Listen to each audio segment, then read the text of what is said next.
একটি জিজ্ঞাস্য এসেছে। জিজ্ঞাসাটি এইরূপ: আমরা যখন শ্রাদ্ধ করি তখন পূর্ব দিকে যখন মুখ করে থাকি তখন আমাদের যজ্ঞোপবীত বাম কাঁধে থাকে,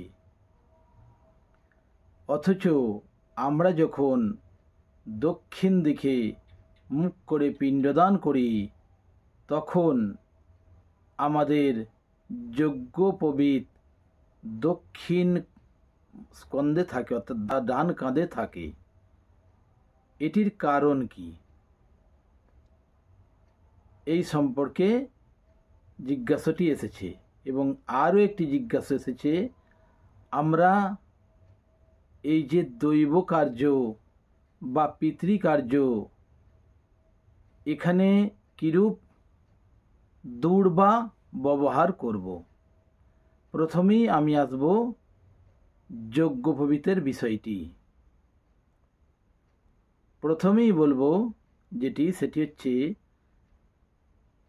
শতপথ ব্রাহ্মণ আপনারা যদি এই গ্রন্থ খোলেন তাহলে দেখতে পাবেন আমাদের যে শ্রদ্ধায় দেবগণ যাহারা পূর্ব দিকে পূজিত হন, সেই শ্রদ্ধায় দেবগণের যজ্ঞোপবীত আপনারা দেখবেন বাম স্কন্ধ অর্থাৎ বাম কাঁধ থেকে এই যে দক্ষিণ বাহুমূলের নিম্নভাগ পর্যন্ত বেষ্টিত হয়েছে।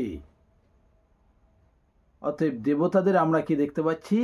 তাদের বাম কাঁধ থেকে দক্ষিণ বাহুমূল পর্যন্ত তাদের উপবীত যজ্ঞোপবীত সেটি বেষ্টিত রয়েছে।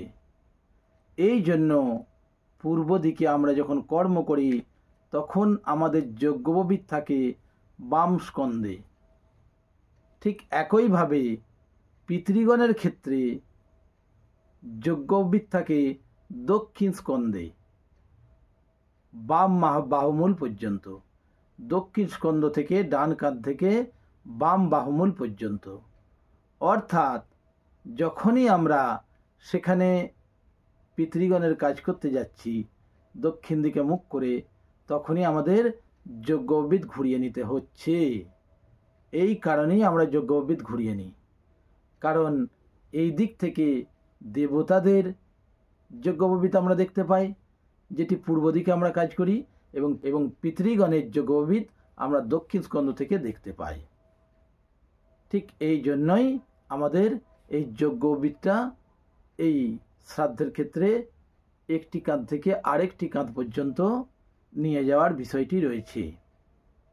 আর দুর্বার ক্ষেত্রে যেটি বলা হচ্ছে, দুর্বার ক্ষেত্রে প্রধানত আপনার দৈব কার্য হলে সেখানে দুর্বাটি আপনি যদি কেটেও নেন তাহলে কোনো অসুবিধা নেই, কিন্তু পিতৃকার্য হলে দুর্বাটি আপনাকে কিন্তু সমূলে তুলতে হবে, মূল সমেত তুলতে হবে, কারণ পিতৃকার্যে সমূল দুর্বাই লাগে। সকলকে নমস্কার। ভিডিওটি ভালো লাগলে অবশ্যই শেয়ার করবেন, লাইক করবেন, কমেন্টের মাধ্যমে আপনাদের অমূল্য মতামত অবশ্যই যাবেন এবং চ্যানেলটিকে অবশ্যই সাবস্ক্রাইব করবেন। নমস্কার।